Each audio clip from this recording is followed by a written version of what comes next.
그래서 그 족보를 2절부터 15절까지 쫙 기록하고 있어요. 시간상 그거는 읽진 않겠습니다. 근데 이 족보에 한 가지 재미있는 사실이 있어요. 여기 여자들 몇 명이 끼어 있다는 겁니다. 요즘 여성이야 뭐 파워가 날로 높아갑니다만 그 당시 문화나 사회 여건으로 볼 때 여자는요 하나의 물건으로 간주했어요. 인구 숫자로 포함되지도 않았습니다.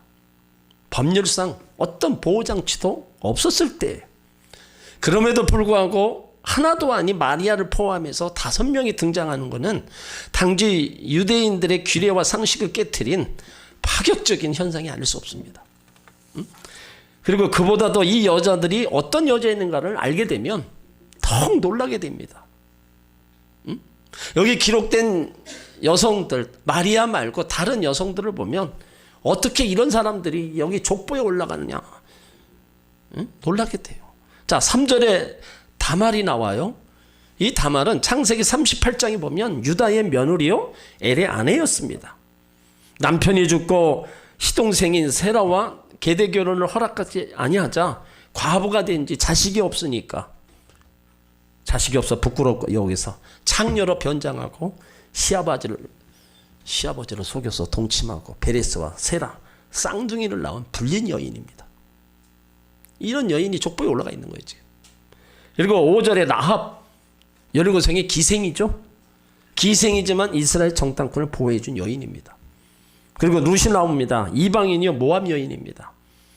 아브라함의 조카 룻이 소돔에 불탈 때 탈출하여 굴 속에서 거처하게 되었을 때 그의 두 딸이 자기 아버지에게 술을 마시게 하고 취한 틈을 다 동침해서 아들을 낳습니다. 큰딸이 낳은 자식은 모압이고 둘째 딸이 낳은 자식이 암몬인 이 창세기 19장에 기록되어 있어요. 그러니까 이 두 족속은 유대인이 가장 증오하는 이방 족속입니다. 저들은 음란하고 또 우상을 섬겼기 때문에 하나님이 가장 싫어하는 족속입니다. 또 베들레헴의 흉년이 들어 나오미가 모압 땅에 가서 살면서 둘째 며느리 바로 룻이 나오미를 따라 이스라엘로 와서 보아스 아내가 됩니다. 그리고 예수님 족보에 들어가게 돼 있어요. 그리고 6절에 보면 우리아의 아내 밧세바 다윗과 가늠한 여인이에요. 자, 예수님 족보에 불명예스러운 여인들이 끼어 있어요. 구약 성경에 훌륭한 여자들 많은데 왜 이런 여인들을 족보에 옮겨 놓았냐 이거예요. 모든 족속, 모든 사람, 모든 죄인을 구원하고자 하는 하나님의 열심이 이 족보 속에 담겨 있습니다. 그 열심은 나를 사랑하고 나를 당신의 자녀로 얻고 싶은 하나님의 마음이라는 거예요. 당시 여인은 아무런 율법적 권리가 없었어요. 인격이라고 보다는 남자에게 속한 부속품으로 간주되어 왔습니다. 여기 등장한 여인들 마리아를 제어하고 나서는요 다 순결한 사람이 아니었어요.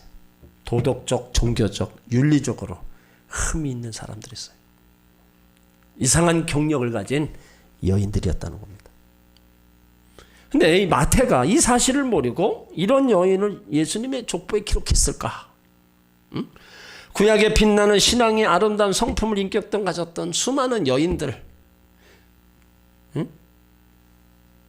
있었는데 흠이 많은 여인들, 이상한 경력을 가진 여인들을 왜 족보에 끼워넣었을까? 이 흠 많은 여인들이 없었으면 구원 족보는 단절되고 말았을 겁니다. 무슨 이야기냐 하면 이 가문이 예수를 만든 것이 아니라는 겁니다. 여러분들이 성경을 읽을 때 아브라함의 가문이 얼마나 훌륭한가 그런 시선의 집중으로 보지 말아야 돼요. 그들 가문도 우리와 똑같은 가문이라는 겁니다. 약점 많고 흠이 많은 가문이었지만 하나님이 불러주시면 하나님이 선택해 주시면 복의 가문이 될 수 있다는 겁니다. 그러니까 희망을 선포하는 거예요. 세계 모든 열방에게 복음을 선언하고 있는 겁니다. 오늘 마태는 족보를 통해서 통해 역설하고 있습니다. 예수 안에서는 남자와 여자 구분이 있을 수 없다는 겁니다. 예수 안에서는 유대인과 이방인의 차별이 있을 수 없다는 거예요. 예수 안에서는 선민과 죄인의 장벽이 있을 수 없다는 겁니다. 모든 인간의 죄와 허물, 약점, 실수가 예수 안에서 모두 허물어지고 용서받는다는 복음을 선언하고 있는 거예요. 하나님은 우리의 과거를 묻지 않으십니다. 과거를 모두 십자가 밑에 묻어 버리시길 바랍니다. 이미 예수님의 보혈로 정결케 되었습니다. 저와 여러분은 이미 하나님 나라 족보의 주인공이 되었습니다. 그러니까 마태는 지금 이 사실을 확인해 놓고 있다는 겁니다. 여기 나오는 4명의 여인들은 신분적으로 출생적으로 약점이 많은 여인들이었지만 하나님에 대한 신앙 고백은 분명했습니다. 다말은요, 아브라함에게 약속한 구원의 씨가 유다 지파를 통해 흘러간다는 사실을 잘 알고 있었어요. 그런데 시아버지 유다가 이 약속을 잃어버렸을 때 다말은 맞아 죽을 각오를 하고 자기 몸을 더럽히면서까지 이 약속의 대를 잇기를 원했다는 거예요. 그리고 나합은 살아계신 하나님을 믿었습니다. 이스라엘 정탐꾼을 영접한 것은 하나님을 영접한 거예요. 마찬가지로 주의 보혈을 상징하는 붉은 줄 아래 들어가 구원을 받았다는 거예요. 그러니까 룻도 그의 시어머니 하나님, 나의 하나님, 어머니 백성이 나의 백성, 이거 포기하라면 죽을 것입니다. 너무나 분명한 신앙 고백을 했어요. 밧세바 다윗의 철저한 회개를 통해 약속의 아들 솔로몬을 얻는 기쁨을 얻습니다. 그러니까 여기 태어난 4여자의 과거, 실수, 허물 많았던 여자들입니다. 그들은 모두 하나같이 하나님 앞에 돌아와 변화받고 새로워진 여인들이라는 거예요. 이것은 모든 인간의 죄와 허물, 실수가 예수 그리스도 안에서 용서받고 새로워진다는 복음의 진수를 보여주는 사건입니다. 우리도 마찬가지입니다. 과거의 허물, 실수 많았던 사람들이었어요. 그런데 하나님 앞에 와서 변화받고 새로운 피조물이 되었습니다. 그러니까 여기서 우리가 족보를 이렇게 보게 되면 족보의 진실성을 알 수가 있는 거예요. 유대인과 이방인의 담이 다 무너졌다. 남녀 차별이 다 무너졌고 선인과 죄인의 구별이 다 없어졌다. 기생, 창녀, 이방인 할 것 없이 어떤 죄인이라도 메시아를 통해 구원에 참여할 수 있음을 지금 알 수 있는 겁니다.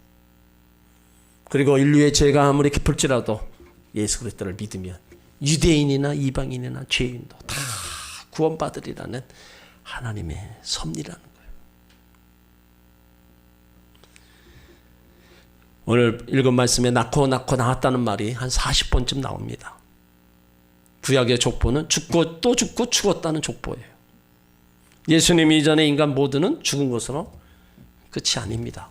그러나 예수님 안에서 낳고 새 생명으로 끝난 게 아니에요. 이 땅에 살아가는 다는 우리가 가장 위대하게 하는 일이 뭐예요? 낳고 낳는 일입니다. 생명을 낳는 일, 영적 자녀를 낳는 일이에요. 그들을 하나님 앞으로 인도해서 제자 삼는 것입니다. 이것이 우리가 이 땅을 살아가는 목적이에요. 이것이 복음이 우리 안에 전해지는 목적입니다. 그런데 낳고 낳다가 마지막에 누구를 낳는 것이 끝나느냐? 자, 16절을 보세요. 16절을 읽습니다.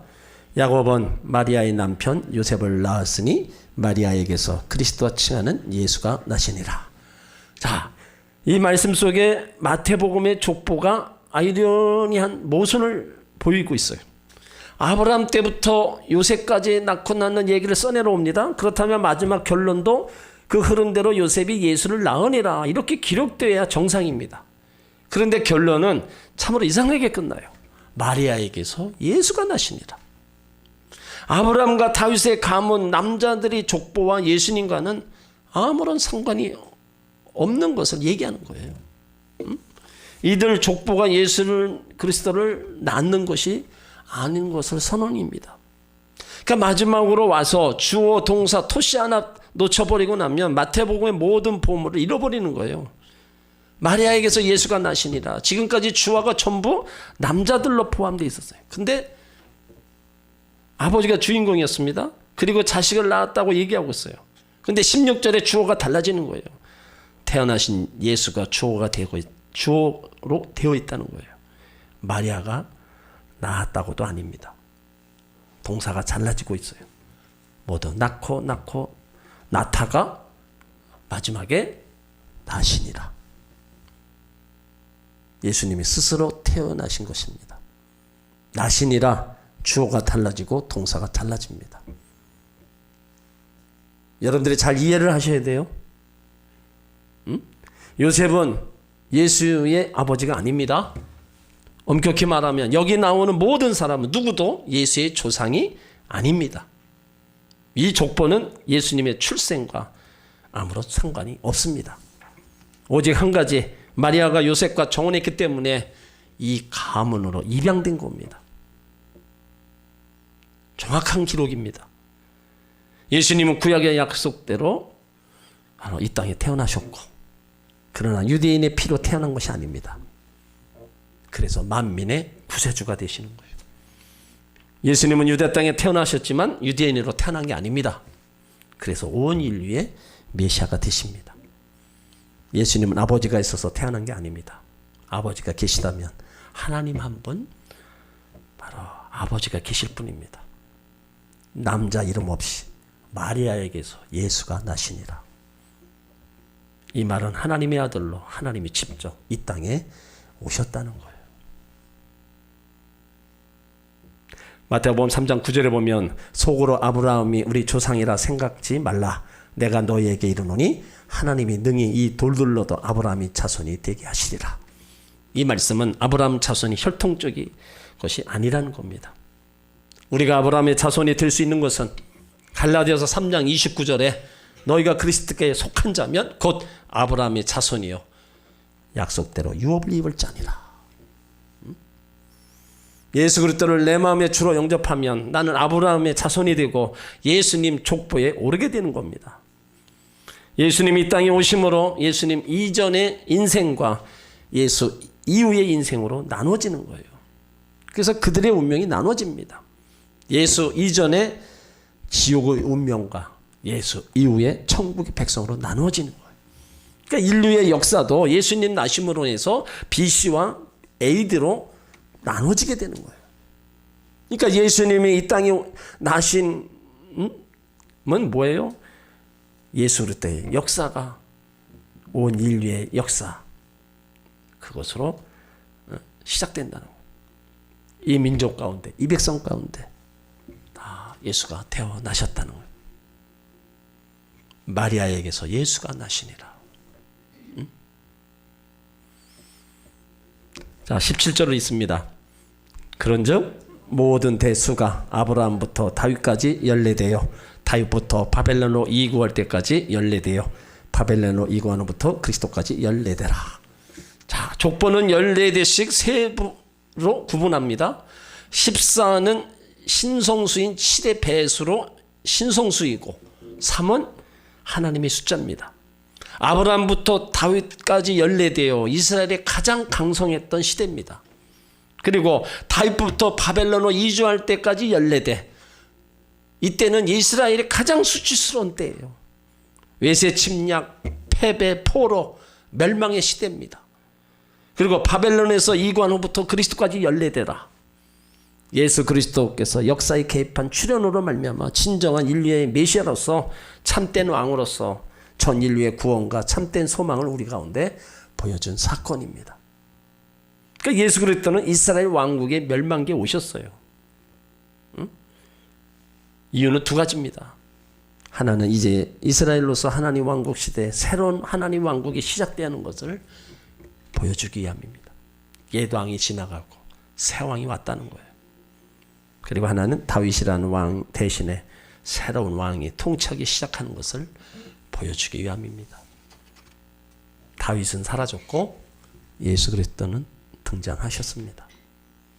이스라엘 멸망기에 예수 그리스도께서 탄생하신 것, 이제 예수 그리스도께서 왕으로 다스리시는 하나님의 왕국이 왔다는 것을 알려준 사건입니다.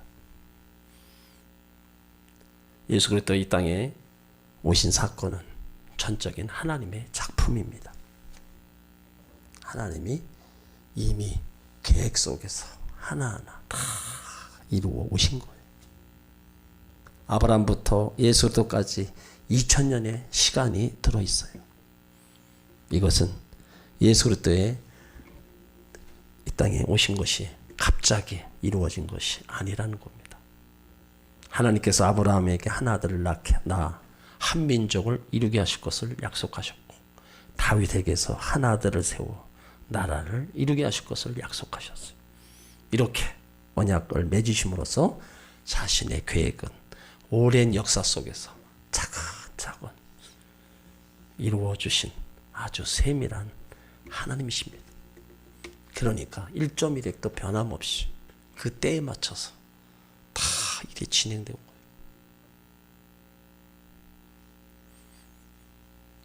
다윗의 자손 예수 그리스도의 세계라. 마태복음 오늘 여기까지 하겠습니다. 기도합니다. 하나님,